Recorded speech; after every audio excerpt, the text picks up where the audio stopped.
যে নবীকে নাম নিয়ে ডাক দেওয়া যায় না, যে নবীর গায়ে ধরে ধাক্কাও দেওয়া যায় না। কিভাবে জিবরাইল ধাক্কা দিবে? জিবরাইল বলেন আমি নিজে দেখেছি, আমার নবী যখন কম্বল গায়ে দিয়ে ঘুমিয়ে থাকতেন, আমার আল্লাহ ডাকে ইয়া আইয়ুহাল মুজাম্মিল, ও কম্বলওয়ালা বন্ধু।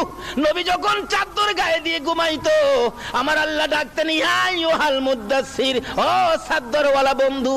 আমার আল্লাহ যেখানে নবীকে নাম নিয়ে ডাক দেয় না, কম্বলওয়ালা বন্ধু, চাদরওয়ালা বন্ধু বলে ডাকে, আমি জিবরাইল কিভাবে নাম নিয়ে ডাক দিব?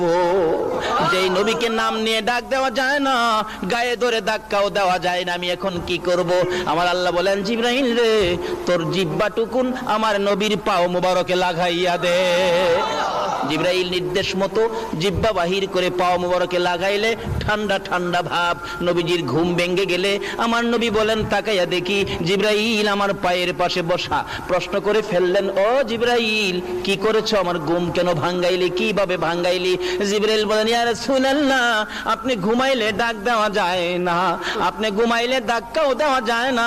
ওই যে দেখেন বুরাক অপেক্ষায় আছে আপনাকে নেওয়ার জন্য। হুজুর আল্লাহর বাড়িতে যাবেন, উঠেন তাড়াতাড়ি উঠেন। আমাকে কিভাবে ঘুম ভাঙ্গালি? ঠান্ডা কি যেন লাগলো। জিবরাইল বলেন হুজুর আমার জিহ্বাটুকুন বাহির করে আপনার কদম মোবারকে লাগিয়েছি। আমার নবী বলেন এ কি করলে রে জিবরাইল? সকল ফেরেশতার সর্দার হইয়া তোর জিহ্বায় আমার পায়ে লাগাইলি। জিবরাইল বলেন ইয়া রাসূলুল্লাহ, আমি সকল ফেরেশতার সর্দার হতে পারি গো, আপনি নবীর পায়ের দুলির সামনে আমার কোনো পাওয়ার নাই। এই নবী পাইয়া বলুন আমরা খুশি না বেজার? ছেড়ে দে নৌকা মাঝি যাব।